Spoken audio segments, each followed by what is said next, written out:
नमस्कार दोस्तों, science with Sachin sir YouTube channel पर आप सभी का स्वागत है। दोस्तों, अगर आप चैनल पर नए हो तो चैनल को सब्सक्राइब जरूर करें। दोस्तों, मैं आपके लिए लेकर आया हूं जनरल साइंस के टॉप 50 अति महत्वपूर्ण प्रश्न सभी प्रतियोगिता परीक्षाओं के लिए।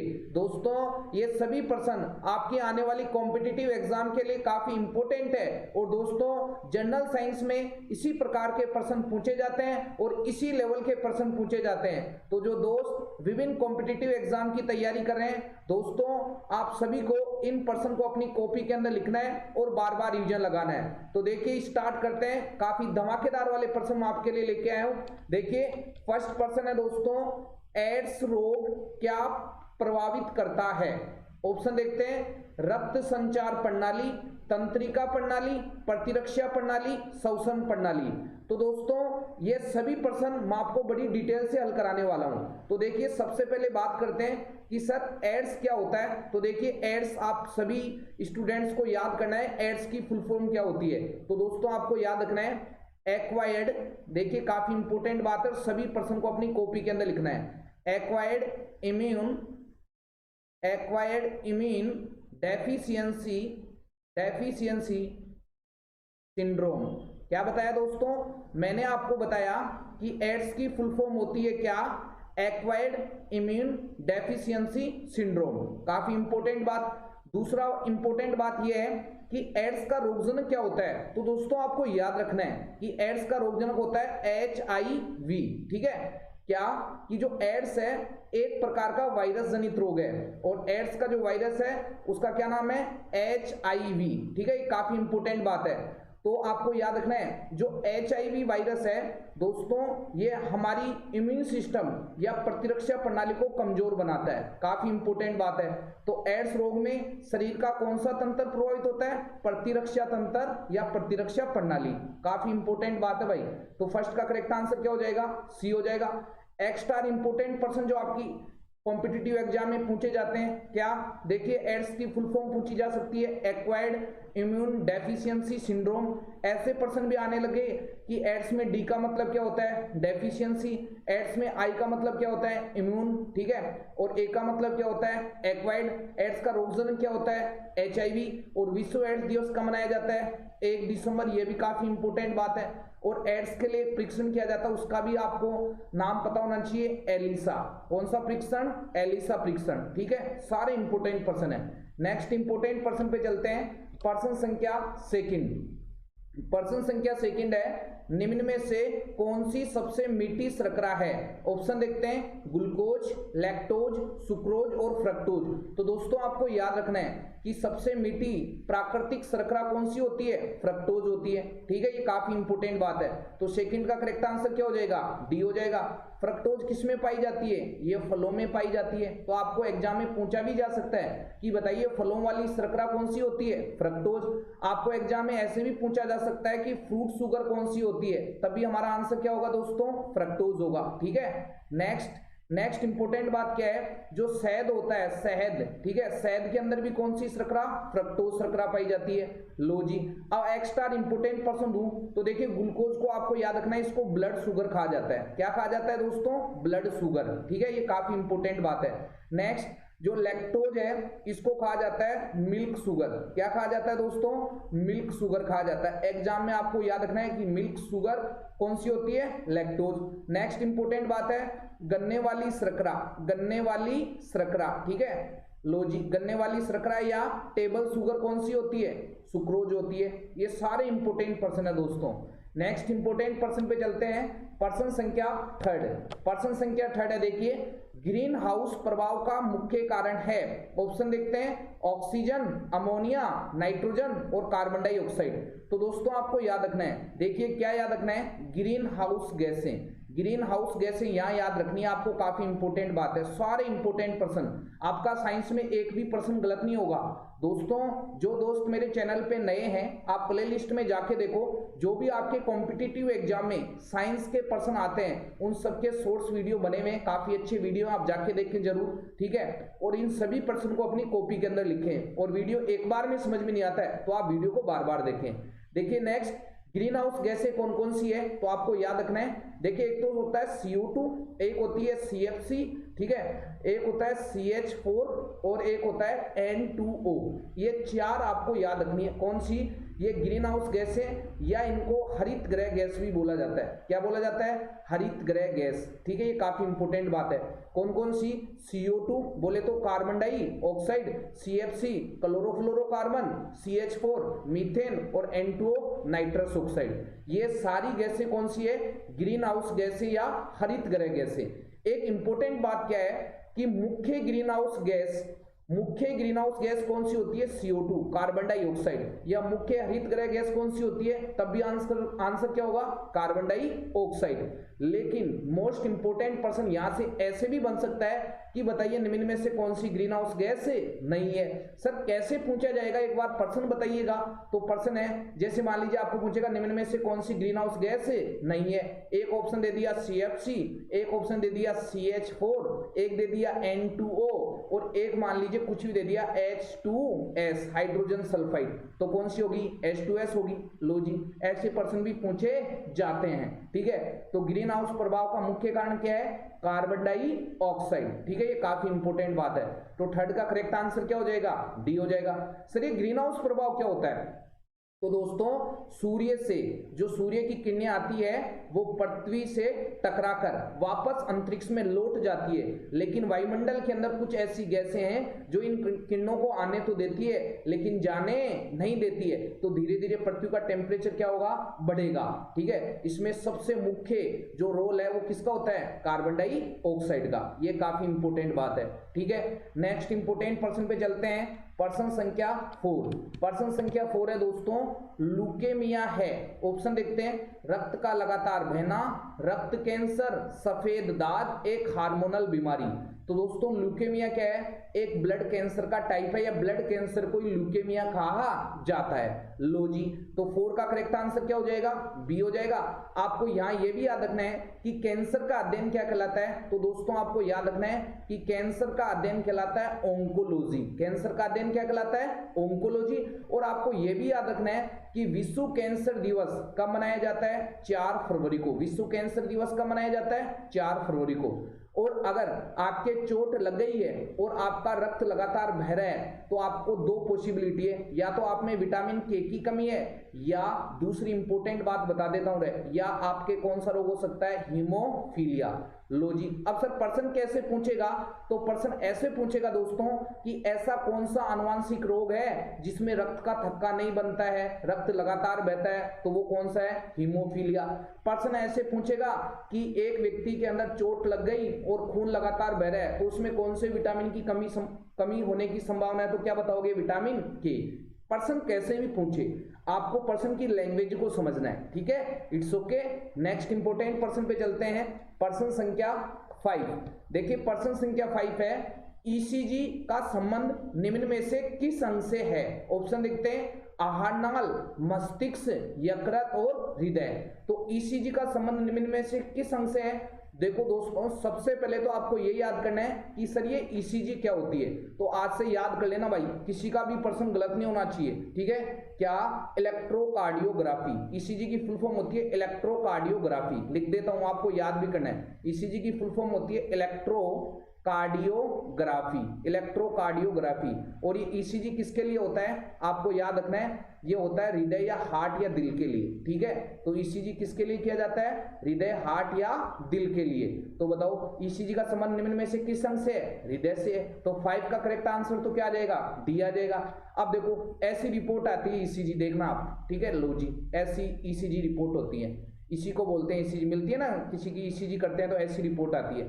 दोस्तों ये ECG हमारे को ये भी मोटिवेशन देती है, ये भी सीख देती है कि जिंदगी में उतार चढ़ाव चलते रहते हैं, कभी भी आदमी को हिम्मत नहीं हारना चाहिए, हमेशा अपने लक्ष्य के प्रति कोशिश करते रहना चाहिए। एक बार पक्का लक्ष्य जरूर मिलेगा।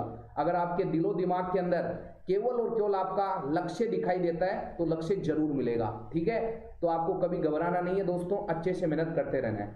लो जी, नेक्स्ट इंपोर्टेंट बात क्या? एक मस्तिष्क के लिए भी होता है, और मस्तिष्क के लिए होता है EEG। ठीक है, EEG, ये काफी इंपोर्टेंट बात है। लो जी, ये पर्सन मैंने आपको दिया, आपको याद तो रखना है कि मस्तिष्क के लिए EEG होता है। जैसे ECG हार्ट या हृदय के लिए होता है, वैसे मस्तिष्क के लिए क्या होता है, ईईजी। अब सारे जो भी बच्चे मेरी क्लास को देख रहे हैं या ठीक है देख चुके हैं, वो सारे भाई लोग कमेंट बॉक्स में कमेंट करके बता दो कि ईईजी की फुल फॉर्म क्या होगी। देखते हैं किस किस का जवाब सही आता है। ईमानदारी से भाई, विद्या की सौगंध है, सभी आंसर दोगे कि ईईजी की फुल फॉर्म क्या होती है, पूरा नाम क्या है। अगर इसका आंसर आपको आता है तो अच्छी बात है, नहीं आता है तो आप खोज के कमेंट बॉक्स में जरूर हाँ जी कमेंट कर देना, ठीक है। नेक्स्ट इंपोर्टेंट पर्सन पे चलते हैं। पर्सन संख्या 6।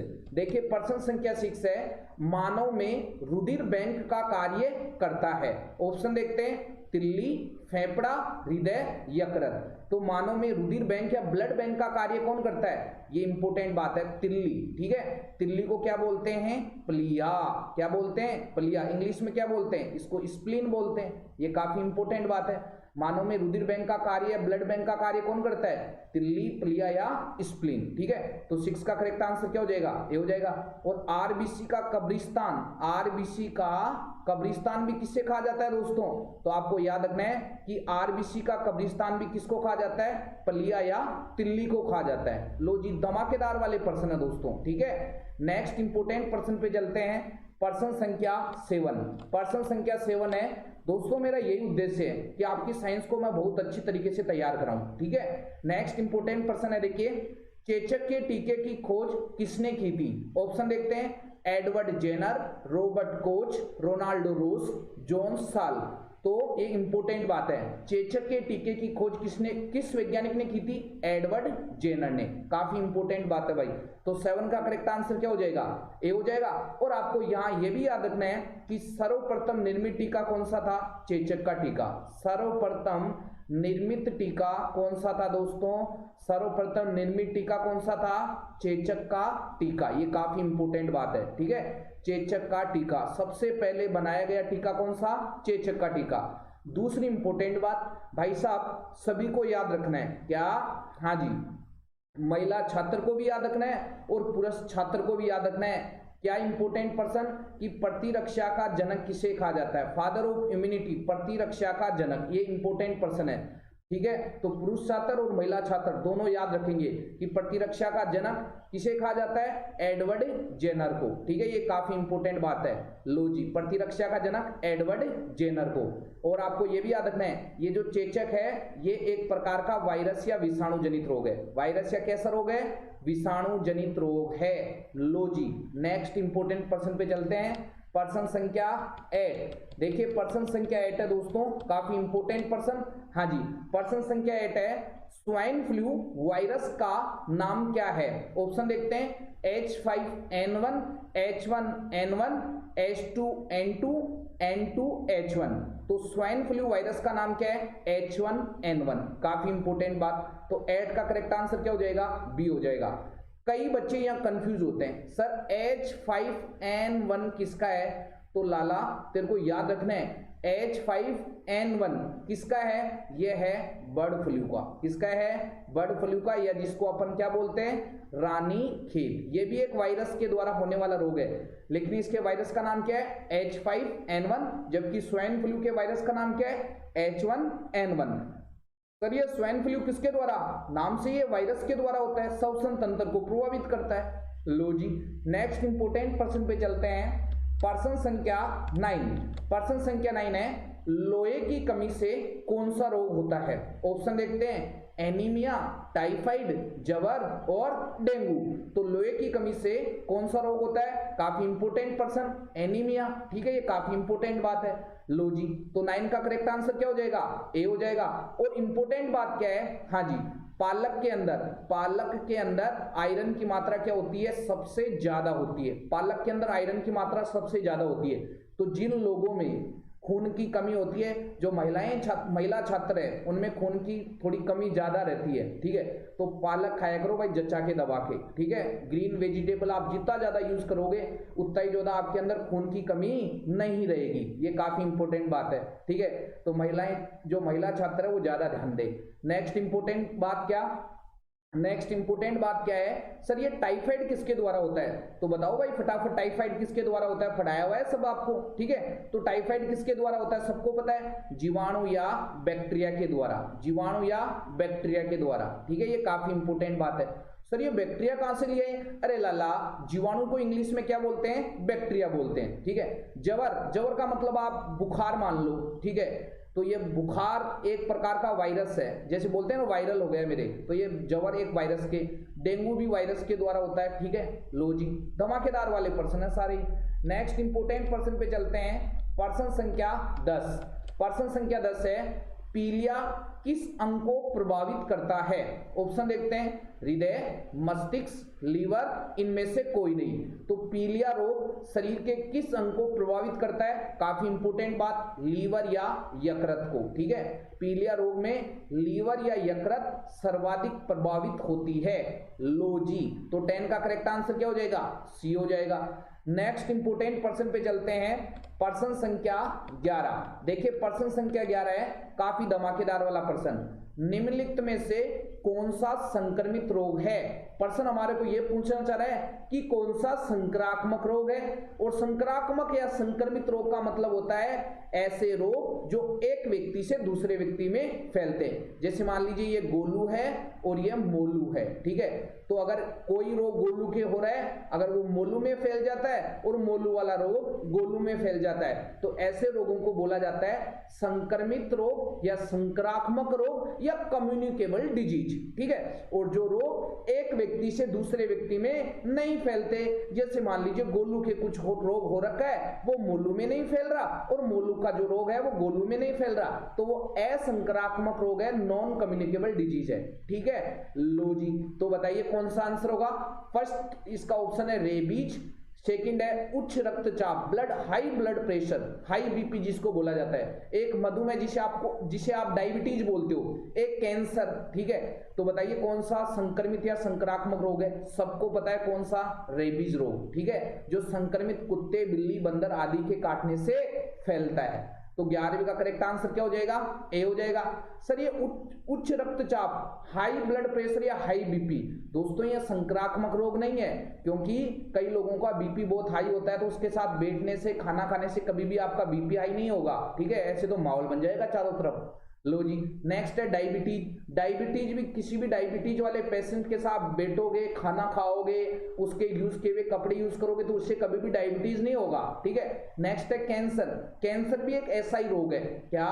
कैंसर भी एक असंक्रामक रोग है। ये तीनों रोग, उच्च रक्तचाप, मधुमेह और कैंसर, कैंसर भी एक व्यक्ति से दूसरे व्यक्ति में नहीं फैलता है। तो कैंसर के व्यक्ति के साथ बैठने से, खाना खाने से कभी भी कैंसर रोग नहीं होता है। ये गलतफहमी है, जो कई लोग बहुत जो अच्छे एजुकेटेड होते हैं, ठीक है, वो भी भाई साहब इन जब किसी के रोग हो जाता है कैंसर, तो उसको देखकर बड़ा अजीब सा फील करवाते हैं, ठीक है। तो कुछ ऐसे रोग हैं जो बैठने से, खाना खाने से, साथ में एड्स, जैसे एड्स है वो भी खाना खाने से, बैठने से ये नहीं होते हैं, ठीक है।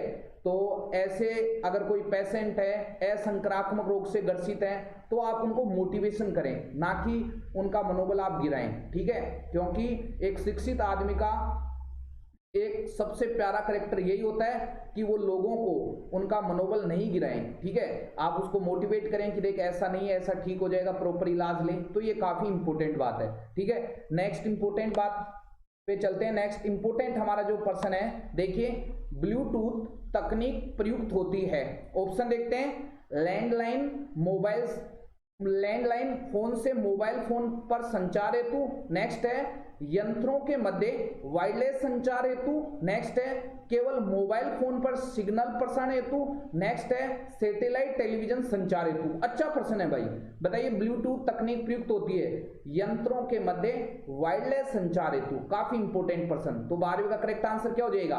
बी हो जाएगा।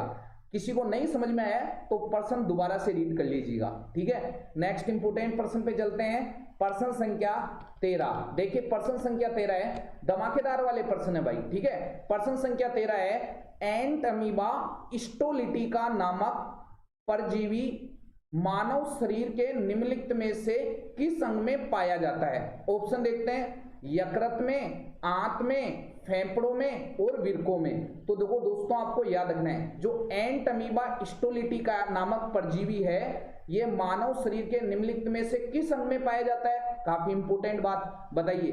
देखिए, ये आंत या इंटेस्टाइन में पाया जाता है, और ये कहां पाया जाता है? बड़ी आंत के अंदर। नेक्स्ट इंपोर्टेंट बात, तो 13 का करेक्ट आंसर तो क्या हो जाएगा? बी हो जाएगा। सर ये एंट अमीबा हिस्टोलिटिका क्या है? तो दोस्तों ये है पेचिस। जो पेचिस रोग होता है, जिसको अमीबता भी बोला जाता है, ठीक है, जिसको अमीबियासिस भी बोला जाता है। क्या बोला जाता है? अमीबियासिस। ठीक है, ये इंपोर्टेंट बात है भाई।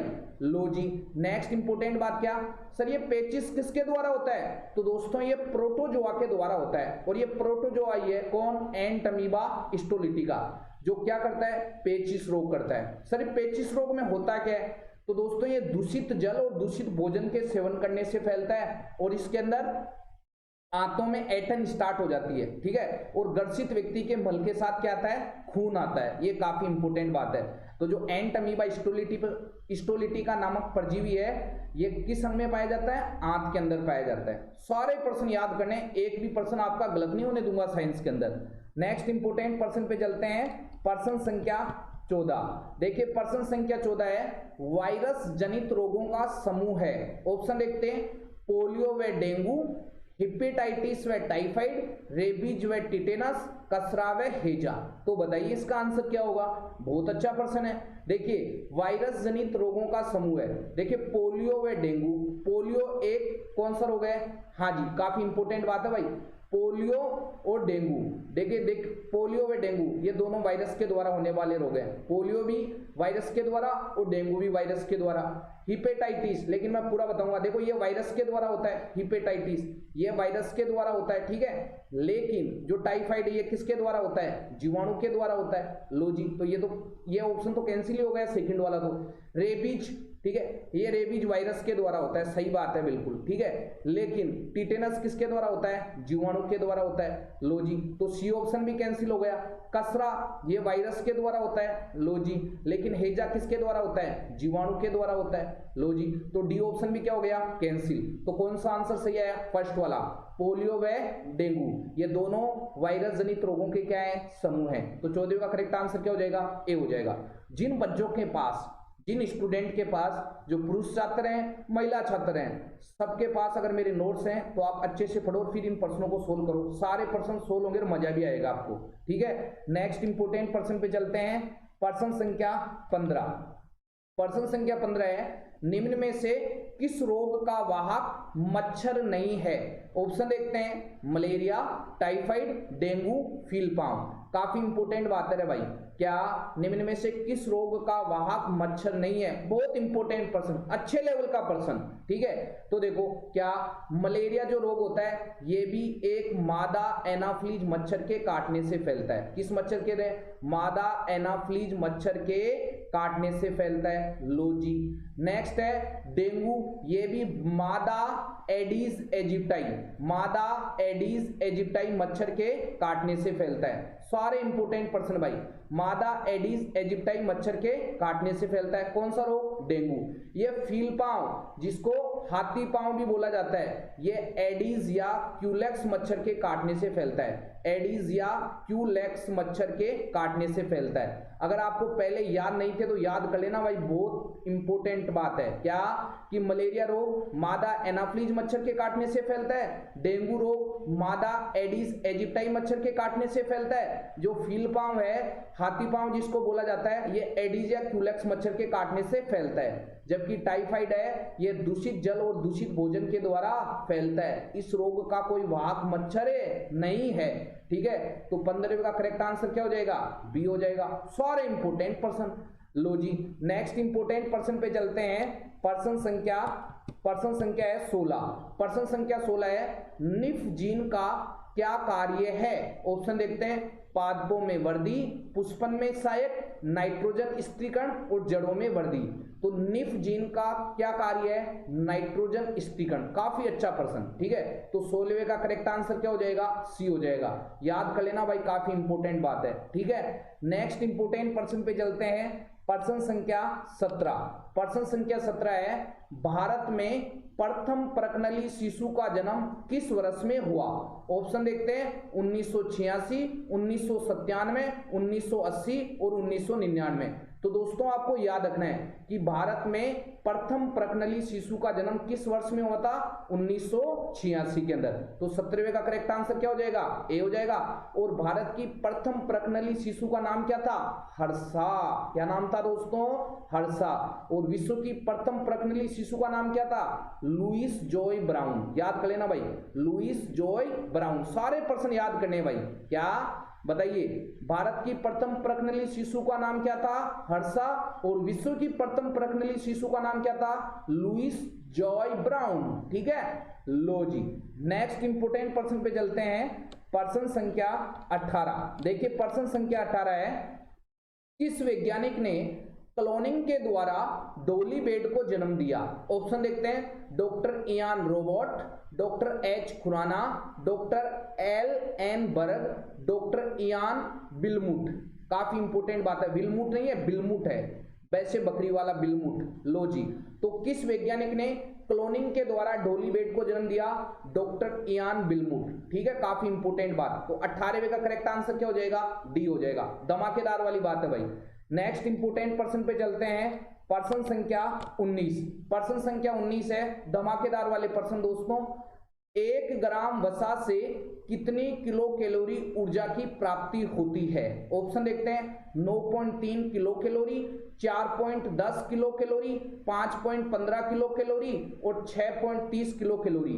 तो दोस्तों आपको याद रखना है, 1 ग्राम वसा से कितनी किलो कैलोरी ऊर्जा प्राप्त होती है? 9.3 किलो कैलोरी ऊर्जा प्राप्त होती है। काफी इंपोर्टेंट बात है भाई। ठीक है, तो 19वें का करेक्ट आंसर क्या हो जाएगा? ए हो जाएगा। दोस्तों ये सभी पर्सन आपकी आने वाली कॉम्पिटिटिव एग्जाम के लिए काफी इंपोर्टेंट है। ठीक है दोस्तों, इन सभी पर्सन को आप अपनी कॉपी के अंदर लिखना है और बार बार रिवीजन लगाना है। और जो स्टूडेंट मेरे चैनल पे नए हैं, आप पिछले पुराने अपलोड टेस्ट के वीडियो देखो, काफी अच्छे पर्सन है। और साइंस में अगर आप इन वीडियो के पर्सन को अपनी कॉपी के अंदर लिख लेते हो तो दोस्तों आप चाहे से किसी भी कॉम्पिटिटिव एग्जाम की तैयारी करे हो, आपका साइंस में एक भी पर्सन गलत नहीं होगा।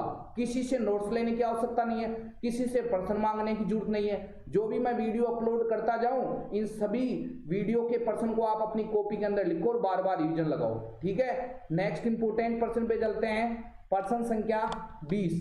पर्सन संख्या 20 है, देखिए धमाकेदार वाला पर्सन। ग्लूकोज का ग्लाइकोजन में बदलना क्या कहलाता है? ऑप्शन देखते हैं, ग्लाइकोलाइसिस, ग्लाइकोजेनेसिस, ग्लाइकोनियोजेनेसिस, ग्लाइकोजिनोलाइसिस। काफी इंपोर्टेंट बात। तो दोस्तों आपको याद रखना है कि ग्लूकोज का किसमें बदलना रहे? ग्लाइकोजन में बदलना। ग्लूकोज का ग्लाइकोजन में बदलना क्या कहलाता है?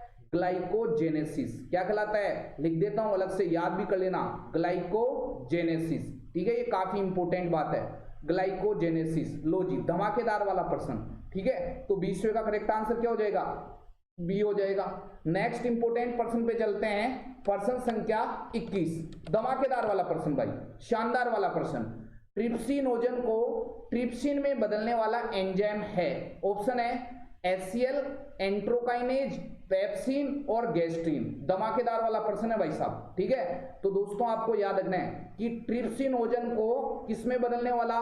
ट्रिप्सिन में बदलने वाला एंजाइम है एंट्रोकाइनेज। कौन सा है? एंट्रोकाइनेज। याद कर लेना भाई, काफी इंपोर्टेंट बात है, एंट्रोकाइनेज। ठीक है, ये ट्रिप्सिनोजन को किसमें बदलता है? ट्रिप्सिन में। ठीक है, नेक्स्ट इंपोर्टेंट बात क्या? तो 21वां का करेक्ट आंसर तो क्या हो जाएगा? बी हो जाएगा।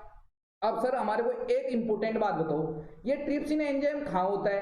तो दोस्तों ये कहाँ होता है, ये काफी इंपोर्टेंट बात है, बताइए। हाँ जी, तो जो अग्नाशय रस होता है उसके अंदर ये ट्रिप्सिन एंजाइम पाया जाता है, जिसको आप पैंक्रियाटिक जूस बोलते हो। और आपको पता है अग्नाशय रस को पूर्ण पाचक रस भी कहा जाता है, क्योंकि उसमें भोजन को पचाने वाले समस्त पाचक एंजाइम उपस्थित होते हैं। ठीक है, तो ये ट्रिप्सिन करता है किसका पाचन? प्रोटीन का पाचन। ठीक है, प्रोटीन का पाचन। याद कर लेना भाई, काफी इंपोर्टेंट बात है। प्रोटीन का पाचन कौन सा एंजाइम? ट्रिप्सिन। कहाँ करता है? छोटी आंत के अंदर, क्योंकि भोजन का सर्वाधिक पाचन कहाँ होता है? छोटी आंत। और छोटी आंत के भी कौन से पार्ट में? ग्रहणी, जिसको आप क्या बोलते हो? डेडुनम। ठीक है, ये भी काफी इंपोर्टेंट बात है, देखो क्या छोटी आंत के 3 भाग होते हैं ना, डेडुनम, जेजुनम और इलियम।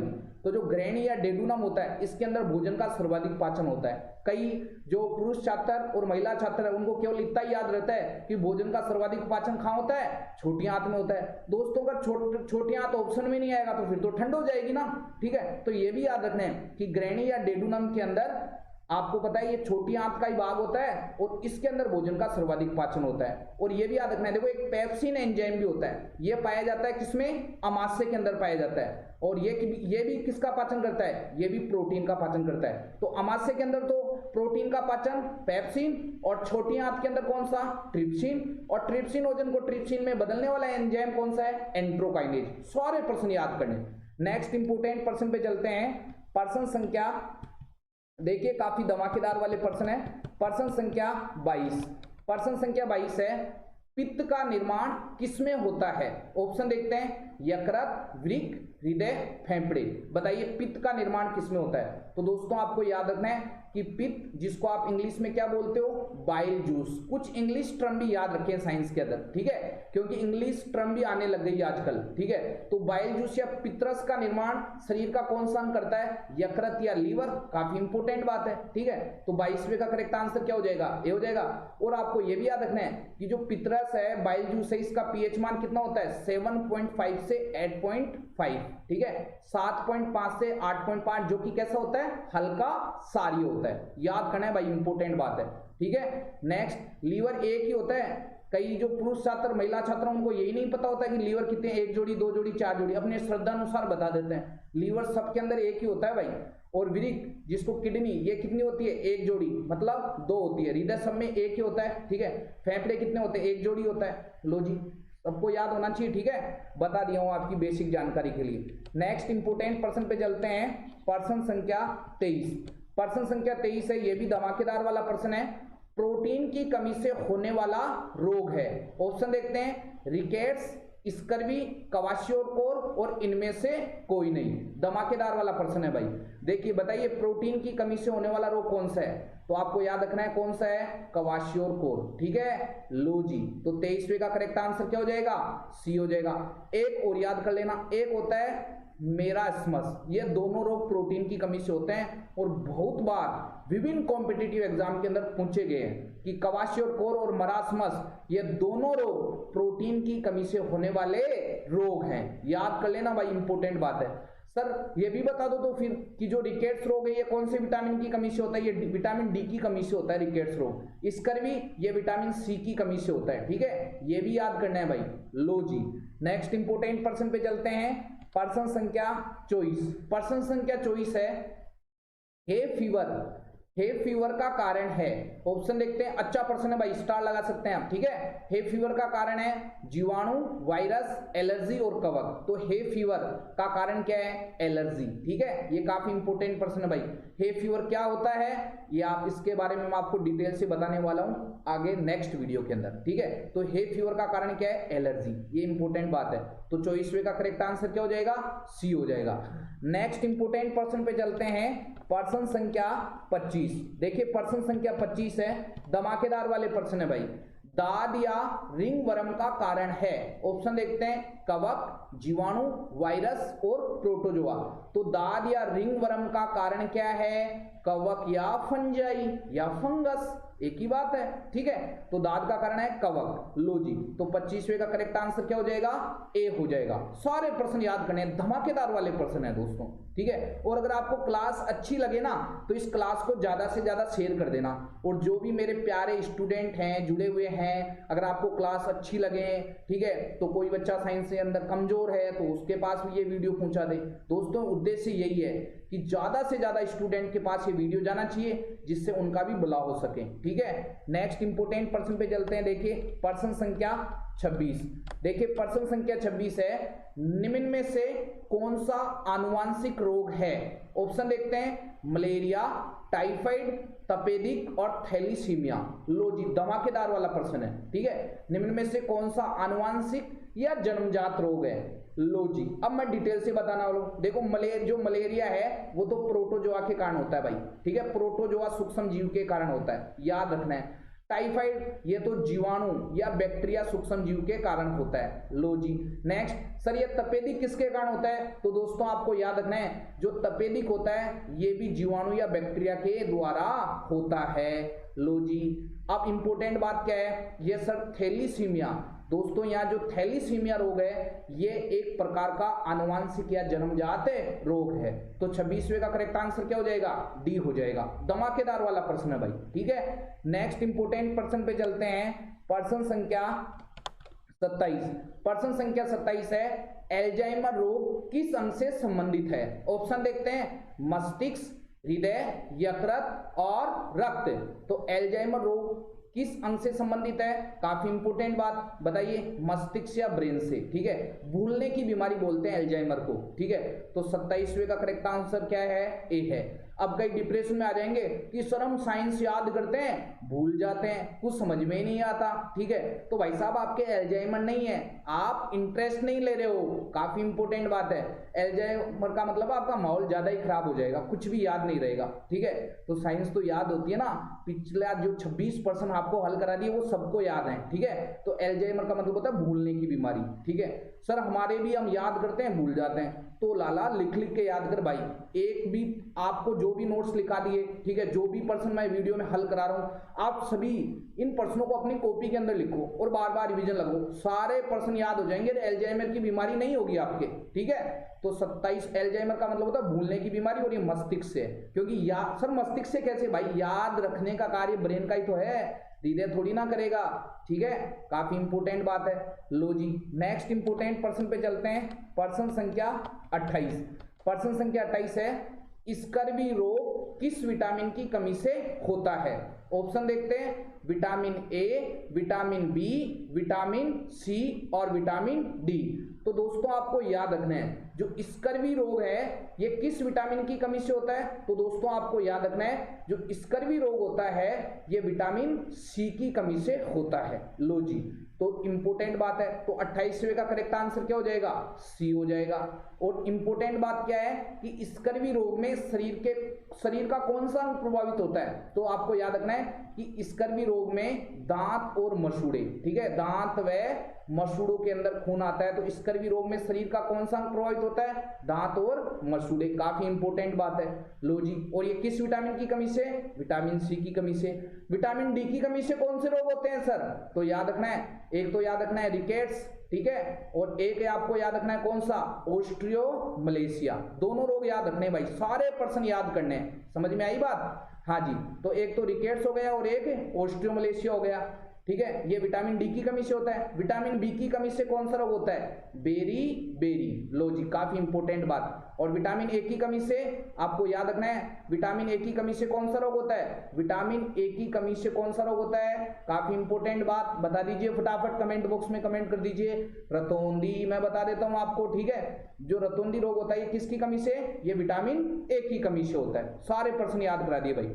नेक्स्ट इंपोर्टेंट प्रश्न पे चलते हैं, प्रश्न संख्या 29। देखिए प्रश्न संख्या 29 है, पेलेग्रा किसकी कमी से होता है? ऑप्शन देखते हैं, vitamin A, vitamin बी2, vitamin B3 और विटामिन डी। तो जो पेलेग्रा रोग होता है दोस्तों, काफी इंपोर्टेंट प्रश्न है भाई। पेलेग्रा जो रोग होता है इसको बोला जाता है 3D या 4D रोग, 3D या 4D रोग, और ये होता है विटामिन B3 की कमी से। सबको याद होना चाहिए, ठीक है। तो 29वें का करेक्ट आंसर क्या हो जाएगा? सी हो जाएगा। और आपको ये भी याद रखना है कि विटामिन B3 का रासायनिक नाम क्या होता है? नियासिन। क्या होता है? नियासिन। या एक और बता देता हूं, निकोटिनिक अम्ल। क्या होता है? निकोटिनिक अम्ल, ठीक है, याद करना है भाई, ये इंपॉर्टेंट बात है, नियासिन या निकोटिनिक अम्ल। कई बच्चे निकोटिनिक अम्ल याद नहीं करते, याद रखना है, ठीक है। लो जी नेक्स्ट इंपॉर्टेंट प्रश्न पे चलते हैं, प्रश्न संख्या 30। काफी धमाकेदार वाला प्रश्न, पेनिसिलिन की खोज किसने की? ऑप्शन देखते हैं, Fleming, Waksman, Robert Koch, Edward Jenner. तो दोस्तों आपको याद रखना है, पेनिसिलिन की खोज किसने की? अलेक्जेंडर फ्लेमिंग ने। काफी इंपॉर्टेंट बात है दोस्तों, पेनिसिलिन की खोज किसने की? अलेक्जेंडर फ्लेमिंग ने की थी। तो 30वें का करेक्ट आंसर क्या हो जाएगा? 30वें का करेक्ट आंसर हो जाएगा ए। अब एक्स्ट्रा इंपोर्टेंट पर्सन, ये भी याद रखना है कि प्रथम प्रतिजैविक औषधि कौन सी थी? पेनिसिलिन। या प्रश्न ऐसे भी पूछा जा सकता है कि प्रथम एंटीबायोटिक कौन सी थी, पेनिसिलिन। लो जी, नेक्स्ट इंपोर्टेंट प्रश्न आपको ये भी याद रखना है, ये पेनिसिलिन किससे प्राप्त की गई थी, कवक से। किससे रहे, कवक से। ये धमाकेदार वाला प्रश्न है भाई, ठीक है। नेक्स्ट इंपोर्टेंट प्रश्न पे चलते हैं, प्रश्न संख्या 31।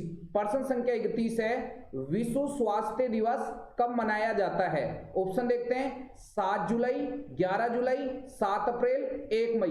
तो दोस्तों आपको याद रखना है, विश्व स्वास्थ्य दिवस कब मनाया जाता है, 7 अप्रैल को। तो 31वें का करेक्ट आंसर क्या हो जाएगा, सी हो जाएगा।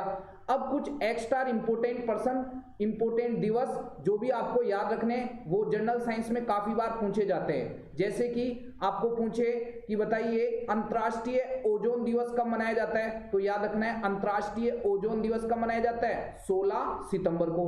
नेक्स्ट, विश्व पर्यावरण दिवस कब मनाया जाता है, 5 जून को। विश्व एड्स दिवस कब मनाया जाता है, 1 दिसंबर को, ठीक है। ये इंपोर्टेंट दिवस है। लो जी, नेक्स्ट इंपोर्टेंट पर्सन पे चलते हैं, प्रश्न संख्या 32। प्रश्न संख्या 32 है, डेंगू बुखार किसके द्वारा फैलता है। ऑप्शन देखते हैं, मादा एनाफ्लीज, एडिस एजिप्टाई, क्यूलेक्स मच्छर और प्लाज्मोडियम। तो दोस्तों आपको याद रखना है, डेंगू बुखार किसके द्वारा फैलता है, मादा एडिस एजिप्टाई मच्छर के काटने से फैलता है। लो जी, धमाकेदार वाली बात, ठीक है। तो 32वें का करेक्ट आंसर क्या हो जाएगा, बी हो जाएगा। मादा एनाफ्लीज मच्छर के काटने से कौन सा रोग फैलता है, मलेरिया। याद है ना आपको, काफी इंपोर्टेंट बात। नेक्स्ट इंपोर्टेंट बात क्या, सर ये क्यूलेक्स मच्छर के काटने से कौन सा रोग फैलता है, तो आपने सुना होगा पाइलेरिया, जिसको हाथी पांव या फील पांव भी कहा जाता है। लो जी, धमाकेदार वाली बात। और नेक्स्ट इंपोर्टेंट बात क्या, मलेरिया का रोगजनक कौन होता है, प्लाज्मोडियम। अरे मलेरिया का रोगजनक क्या होता है, प्लाज्मोडियम। देखो एक पर्सन आता है और बहुत सारे बच्चे इस पर्सन को गलत करके आते हैं, चाहे से वो पुरुष छात्र हो या महिला छात्र हो। क्या, देखो पर्सन आता है कि बताइए जो मलेरिया रोग है इसका रोगजनक क्या होगा। ऑप्शन मान लीजिए यही है, मादा एनाफ्लीज और एडीज एजिप्टाई और क्यूलेक्स मच्छर और प्लाज्मोडियम। तो बहुत सारी प्रजातियां मादा एनाफ्लीज करके आती है, जो कि क्या है, गलत है। भाई पर्सन को ध्यान से पढ़ना है, नहीं ठंड हो जाएगी। अगर आपको पूछे मलेरिया का रोगजनक क्या है, तो आंसर आएगा प्लाज्मोडियम, ठीक है। और मलेरिया रोग का रोगवाहक पूछे तो क्या बताओगे, मादा एनाफ्लीज मच्छर। मैंने इस बात पर इसलिए ज्यादा जोर दिया है क्योंकि बहुत सारे बच्चे पर्सन आते हुए भी गलत करके आते हैं, ठीक है। तो ये याद रखना है कि अगर आपको रोगवाहक पूछे तो मादा एनाफ्लीज मच्छर बताओगे, और रोगजनक पूछे तो क्या बताओगे, प्लाज्मोडियम। लो जी, नेक्स्ट इंपोर्टेंट पर्सन पे चलते हैं, पर्सन संख्या 33। देखिए धमाकेदार वाले पर्सन है दोस्तों सारे। पर्सन संख्या 33 है, लोकजा किस बीमारी को कहते हैं। ऑप्शन देखते हैं, हिपेटाइटिस, पोलियो, टिटेनस और रेबीज। काफी धमाकेदार वाला पर्सन। तो बताइए लोकजा किस बीमारी को कहते हैं, टिटेनस को। लो जी, तो 33वें का करेक्ट आंसर क्या हो जाएगा, सी हो जाएगा। और आपको यह भी याद रखना है, लो जी, धमाकेदार वाले एक्स्ट्रा इंपोर्टेंट पर्सन आपको पूछे बताइए हाइड्रोफोबिया किस रोग का अन्य नाम है, तो क्या बताओगे, हाइड्रोफोबिया किस रोग का अन्य नाम है दोस्तों, रेबीज का अन्य नाम है, ठीक है। ये काफी इंपोर्टेंट बात है। नेक्स्ट, हिपेटाइटिस, ये सर हिपेटाइटिस जो रोग है ये किस अंग को प्रभावित करता है, तो क्या बताओगे, लीवर या यकृत को, ठीक है। जो हिपेटाइटिस बीमारी है यह लीवर या यकृत से संबंधित बीमारी है।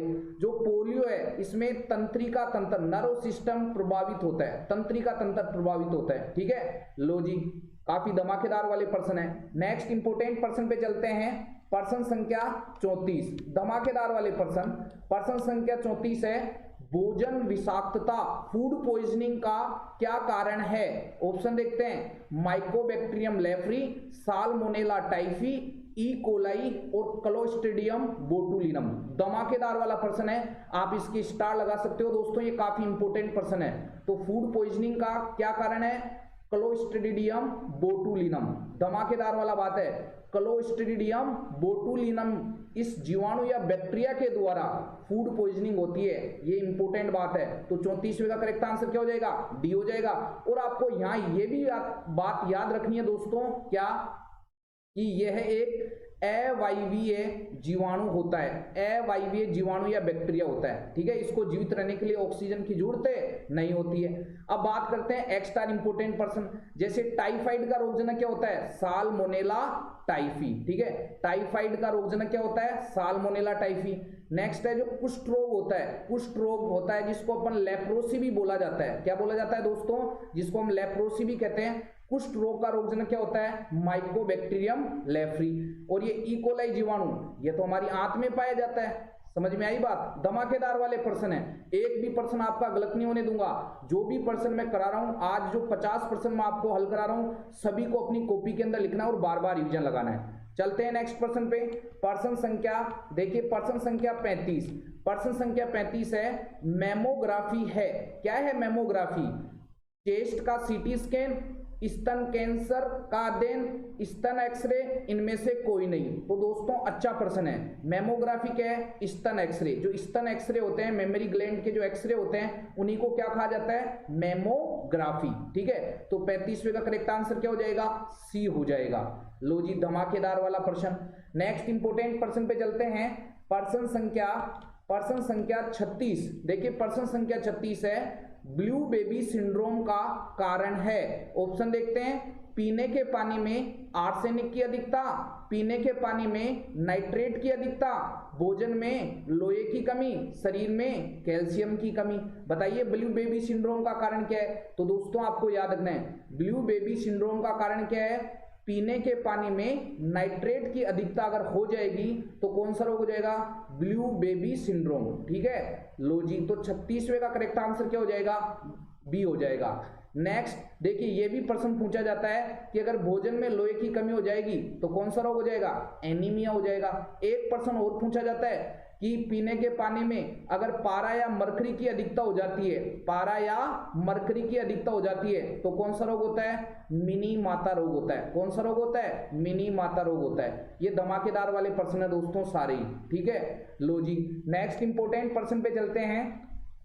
प्रश्न संख्या, धमाकेदार वाला प्रश्न दोस्तों, प्रश्न संख्या 37।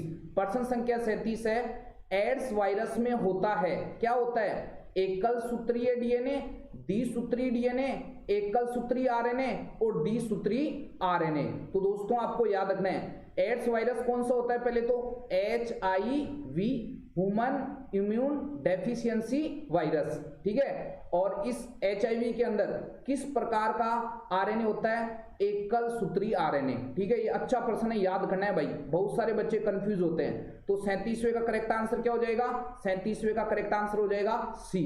नेक्स्ट इंपोर्टेंट प्रश्न पे चलते हैं। प्रश्न संख्या 38। प्रश्न संख्या 38 है विद्युत जनितर रूपांतरित करता है। ऑप्शन देखते हैं, यांत्रिक ऊर्जा को विद्युत ऊर्जा में और विद्युत ऊर्जा को यांत्रिक ऊर्जा में, यांत्रिक ऊर्जा को ऊष्मा ऊर्जा में और ऊष्मा ऊर्जा को विद्युत ऊर्जा में। तो दोस्तों आपको याद रखना है जो विद्युत जनितर होता है ये यांत्रिक ऊर्जा को विद्युत ऊर्जा में परिवर्तित करने का कार्य करता है, ठीक है। तो 38वें का करेक्ट आंसर क्या हो जाएगा, ए हो जाएगा। धमाकेदार वाला प्रश्न। और विद्युत जनितर का आविष्कार किसने किया, सबको पता होना चाहिए, माइकल फेराडे। अरे विद्युत जनितर का आविष्कार किसने किया था, माइकल फेराडे ने किया था। और ये जो विद्युत जनितर होता है ये यांत्रिक ऊर्जा को विद्युत ऊर्जा में परिवर्तित करने का कार्य करता है। नेक्स्ट इंपोर्टेंट प्रश्न पे चलते हैं दोस्तों। प्रश्न संख्या 39। देखिए तारों का टिमटिमाना किस घटना का उदाहरण है। ऑप्शन देखते हैं, परावर्तन, व्यतिकरण, दूरवण और अपवर्तन। तो तारों का टिमटिमाना प्रकाश की किस घटना से संबंधित है, प्रकाश का अपवर्तन। काफी इंपोर्टेंट बात है। तो 39वें का करेक्ट आंसर क्या हो जाएगा, डी हो जाएगा। धमाकेदार वाला प्रश्न है दोस्तों, ठीक है। तो 39वें का करेक्ट आंसर हो जाएगा डी। नेक्स्ट इंपोर्टेंट प्रश्न पे चलते हैं। प्रश्न संख्या 40। प्रश्न संख्या 40 है एंथोफोबिया निम्न का डर है। ऑप्शन देखते हैं, पानी का, अग्नि का, पुष्पों का, कुत्तों का। तो एंथोफोबिया, फोबिया का मतलब होता है साइंस में डर, और एंथोफोबिया का मतलब होता है पुष्पों से डर, फूलों से डर। ठीक है, तो एंथोफोबिया निम्न का डर है, किससे? पुष्पों से। अगर किसी व्यक्ति को डर लगता है तो उसको बोला जाता है एंथोफोबिया हो गया इसको। ठीक है, तो 40वें का करेक्ट आंसर क्या हो जाएगा? 40वें का करेक्ट आंसर हो जाएगा सी। ठीक है दोस्तों, अगर आपको पानी से डर लगता है तो आपके कौन सा रोग है? हाइड्रोफोबिया। कौन सा रोग है दोस्तों? हाइड्रोफोबिया। काफी इंपोर्टेंट बात। ठीक है, नेक्स्ट इंपोर्टेंट पर्सन पे चलते हैं। पर्सन संख्या 41। पर्सन संख्या 41 है, लाइकेन मिश्रित जीव है जो बने होते हैं। ऑप्शन देखते हैं, कवक व जीवाणु, कवक व शैवाल, कवक व ब्रायोफाइटा, शैवाल व जीवाणु। तो लाइकेन एक मिश्रित जीव होते हैं जो किसके बने होते हैं? कवक और शैवाल के। ये इंपॉर्टेंट बात है। तो 41वें का करेक्ट आंसर क्या हो जाएगा दोस्तों? बी हो जाएगा। नेक्स्ट इंपॉर्टेंट पर्सन पे चलते हैं, पर्सन संख्या 42। काफी धमाकेदार वाला पर्सन। पर्सन संख्या 42 है, हीलियम के नाभिक में होता है। ऑप्शन देखते हैं, केवल एक प्रोटॉन, दो प्रोटॉन, दो प्रोटॉन व दो न्यूट्रॉन, एक प्रोटॉन व दो न्यूट्रॉन। तो दोस्तों इस प्रश्न का सॉल्यूशन मैं आपको डिटेल से बताता हूं। देखिए, सबसे पहले आपको याद रखना है कि किसी भी तत्व को ZXA से प्रदर्शित किया जाता है, जहां X क्या होता है? कोई सा भी तत्व हो जाएगा। ए क्या होता है? एटॉमिक मास नंबर, द्रव्यमान संख्या। ठीक है, ऊपर क्या होती है? द्रव्यमान संख्या। नेक्स्ट सर जेड क्या होता है? तो जेड होता है एटॉमिक नंबर, परमाणु क्रमांक। ठीक है, ये याद रखना है आपको। तो जैसे अगर मैं बात करूं हीलियम के बारे में, तो हीलियम को कैसे दर्शाते हैं? 2He4। ठीक है, हीलियम देखो तत्व हो गया, नीचे उसका परमाणु क्रमांक हो गया। तो हीलियम का परमाणु क्रमांक क्या होता है? 2, और द्रव्यमान संख्या कितनी होती है? 4, क्योंकि आपको पता है कि द्रव्यमान संख्या हमेशा ऊपर होती है। अब देखिए, आपको याद होना चाहिए दोस्तों कि जो नाभिक है वो दो कणों से मिलकर बना होता है, प्रोटॉन प्लस न्यूट्रॉन से। ये काफी इंपॉर्टेंट बात है। तो देखो, अगर बात करें इसके अंदर कि हीलियम का प्रतीक क्या होता है? He। परमाणु क्रमांक को दर्शाते हैं Z से, तो परमाणु क्रमांक हो गया 2। द्रव्यमान संख्या को दर्शाते हैं A से, तो द्रव्यमान संख्या कितनी हो गई? 4 हो गई। अब बात करते हैं प्रोटॉन, तो इसमें प्रोटॉन जितने परमाणु क्रमांक होते हैं उतने ही प्रोटॉन होते हैं, उतने ही इलेक्ट्रॉन होते हैं। अगर कोई उदासीन परमाणु है तो इसमें इलेक्ट्रॉन भी क्या हो गए? 2। और न्यूट्रॉन निकालने का फॉर्मूला यही है कि द्रव्यमान संख्या में से परमाणु क्रमांक घटा दो। तो 4 में से 2 घटाओगे तो कितना आ जाएगा? 2 आ जाएगा। ठीक है, अब हमारे को प्रश्न ये पूछा गया है कि हीलियम के नाभिक में होता है, तो नाभिक प्रोटॉन और न्यूट्रॉन से मिलकर बना है, तो प्रोटॉन 2 और न्यूट्रॉन भी 2। तो हीलियम के नाभिक में क्या होता है? 2 प्रोटॉन व 2 न्यूट्रॉन। अच्छा प्रश्न है दोस्तों। ठीक है, तो 42वें का करेक्ट आंसर क्या हो जाएगा? सी हो जाएगा। अगर आपको पूछे हाइड्रोजन के नाभिक में क्या होता है, तो आपको पता है हाइड्रोजन का जो नाभिक होता है, हाइड्रोजन का प्रतीक होता है 1H1। ठीक है, तो इसमें प्रोटॉन भी कितने हो जाएंगे? 1। काफी इंपोर्टेंट बात। नेक्स्ट, इसमें इलेक्ट्रॉन भी कितना हो जाएगा? 1। न्यूट्रॉन कितना हो जाएगा? 1 - 1 0। ठीक है, अब बात करते हैं, तो 1 प्रोटॉन और न्यूट्रॉन कितना हो जाएगा? 0 हो जाएगा। काफी अच्छे प्रश्न है, इस प्रकार के प्रश्न जरूर पूछे जाते हैं। नेक्स्ट इंपोर्टेंट प्रश्न पे चलते हैं, प्रश्न संख्या 43। देखिए, प्रश्न संख्या 43 है, निम्न में से कौन सा रोग कीट के काटने से होता है? ऑप्शन देखते हैं, स्कर्वी, डेंगू, निमोनिया और दमा। काफी इंपोर्टेंट बात है। तो देखो, जो स्कर्वी रोग होता है ये तो विटामिन सी की कमी से होता है। जो कि डेंगू रोग है ये मच्छर के काटने से या कीट के काटने से फैलता है, और उस मच्छर का नाम क्या है? मादा एडिस एजिप्टाई मच्छर। धमाकेदार वाला प्रश्न है दोस्तों, मादा एडिस एजिप्टाई मच्छर। नेक्स्ट इंपोर्टेंट बात क्या? सर निमोनिया, ये तो जीवाणु या बैक्टीरिया के द्वारा होता है। ठीक है, ये मच्छर के काटने से या कीट के काटने से नहीं फैलता है। नेक्स्ट सर, ये दमा रोग, ये तो सांस लेने से संबंधित या श्वसन से संबंधित बीमारी है। ठीक है, श्वसन से संबंधित बीमारी है। लो जी, तो नेक्स्ट इसका देखो करेक्ट आंसर क्या रहेगा? कौन सा रोग कीट के काटने से होता है? डेंगू रोग। ठीक है, तो 43वें का करेक्ट आंसर क्या हो जाएगा? बी हो जाएगा। नेक्स्ट इंपोर्टेंट पर्सन पे चलते हैं दोस्तों, पर्सन संख्या 44। देखिए, पर्सन संख्या 44 है, खाने का सोडा है। दोस्तों, अगर आपकी बहुत अच्छी तैयारी है, अगर आपने नोट्स सही ढंग से पढ़ रहे हैं, तो अगर आप ये क्वेश्चन करोगे तो पूरी साइंस का रिवीजन आपका हो जाएगा। ठीक है, तो देखो खाने का सोडा है sodium carbonate, sodium bicarbonate, sodium sulphate, sodium hydroxide. अच्छा प्रश्न है। खाने का सोडा जिसे बोला जाता है बेकिंग सोडा, जिसे क्या बोला जाता है दोस्तों, बेकिंग सोडा, या जिसे बोला जाता है मीठा सोडा। क्या बोला जाता है, मीठा सोडा। तो दोस्तों आपको याद रखना है कि खाने का सोडा, बेकिंग सोडा या मीठा सोडा का रासायनिक नाम क्या होता है, सोडियम बाइकार्बोनेट। ठीक है, तो 44वें का करेक्ट आंसर क्या हो जाएगा, बी हो जाएगा। और खाने का सोडा, बेकिंग सोडा या मीठा सोडा जिसका रासायनिक नाम सोडियम बाइकार्बोनेट होता है, इसका रासायनिक सूत्र होता है NaHCO3। ये भी याद रखना है, काफी इंपोर्टेंट बात है। एग्जाम में आपको ये भी पूछा जा सकता है कि बताइए बेकिंग सोडे का रासायनिक सूत्र क्या होता है, तो NaHCO3। मीठा सोडे का रासायनिक सूत्र क्या होता है, NaHCO3। काफी धमाकेदार वाली बात। नेक्स्ट इंपोर्टेंट प्रश्न पे चलते हैं, प्रश्न संख्या 45। देखिए प्रश्न संख्या 45 है, हीमोग्लोबिन क्या है। ऑप्शन देखते हैं, पौधों की पत्तियों में पाया जाने वाला पदार्थ, बोन मैरो में पाया जाने वाला पदार्थ, नेक्स्ट है मानव रक्त में पाया जाने वाला पदार्थ, पिट्यूटरी ग्रंथि से निकलने वाला स्राव। तो दोस्तों आपको याद रखना है, हीमोग्लोबिन क्या होता है, मानव रक्त में पाया जाने वाला पदार्थ होता है। ठीक है, तो 45वें का करेक्ट आंसर क्या हो जाएगा, सी हो जाएगा।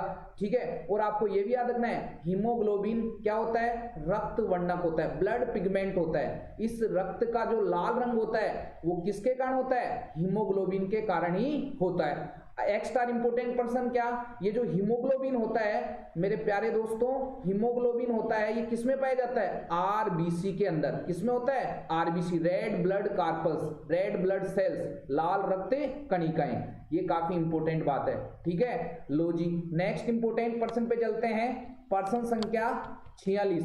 प्रश्न संख्या 46 है, लोहे पर जिंक परत चढ़ाना कहलाता है। ऑप्शन देखते हैं, प्लेटेनाइजेशन, गैल्वेनाइजेशन, वल्किनीकरण और इलेक्ट्रोप्लेटिंग। काफी अच्छा प्रश्न है। लोहे पर जिंक परत चढ़ाना क्या कहलाता है, गैल्वेनाइजेशन या गैल्विनीकरण, गैल्वेनाइजेशन या गैल्विनीकरण। ये इंपोर्टेंट प्रश्न है दोस्तों। ठीक है, याद रखना है भाई।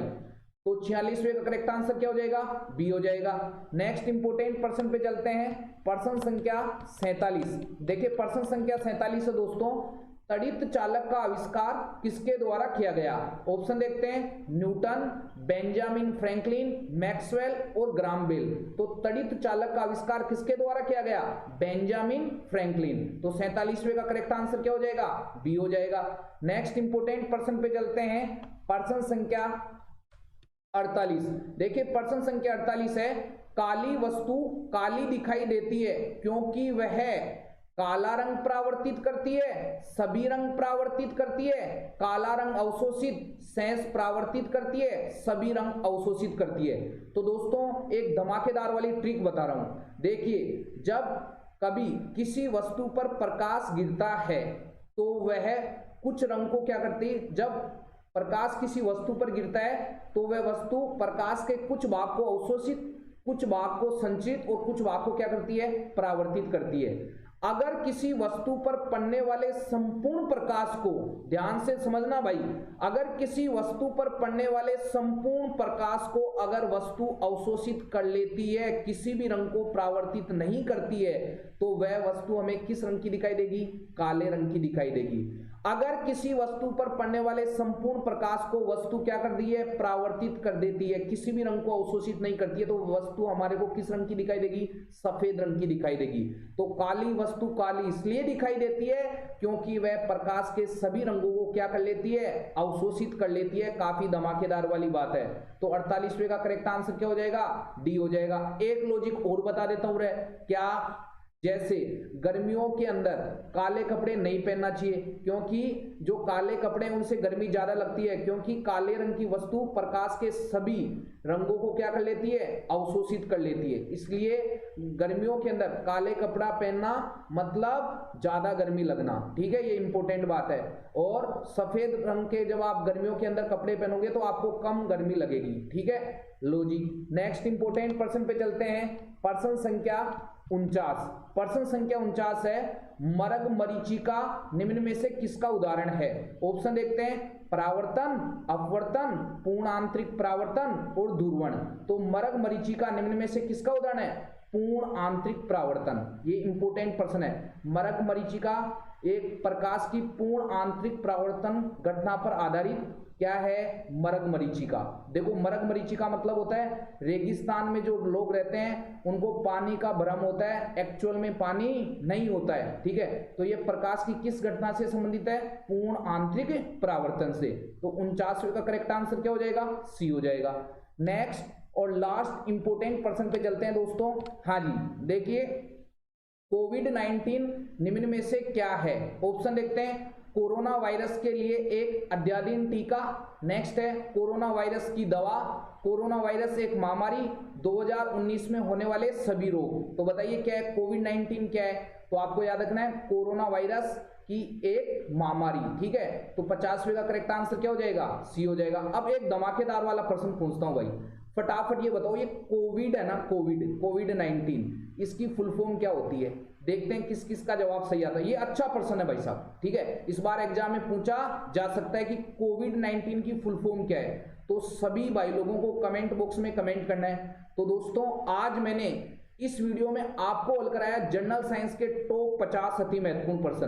दोस्तों, आपके 50 में से कितने प्रश्न सही हुए या आप मेरे को कमेंट बॉक्स में कमेंट जरूर करें। ये प्रश्न आपको कैसे लगे इसके बारे में भी आप मेरे को कमेंट बॉक्स में कमेंट करें। और जो दोस्त मेरे चैनल पे नए हैं, आप प्लेलिस्ट में जाके देखो, बहुत सारे अच्छे अच्छे वीडियो जो आपकी एग्जाम की दृष्टि से बनाए और काफी इंपॉर्टेंट है। और दोस्तों, अगर आपको ये वीडियो अच्छा लगे तो आप इस वीडियो को ज्यादा से ज्यादा शेयर करें। और ऐसे ही इंटरेस्टिंग वीडियो के लिए आप अगर चैनल पर नए हो तो चैनल को सब्सक्राइब जरूर करें। मिलते हैं नेक्स्ट वीडियो में, तब तक के लिए जय हिंद, जय भारत।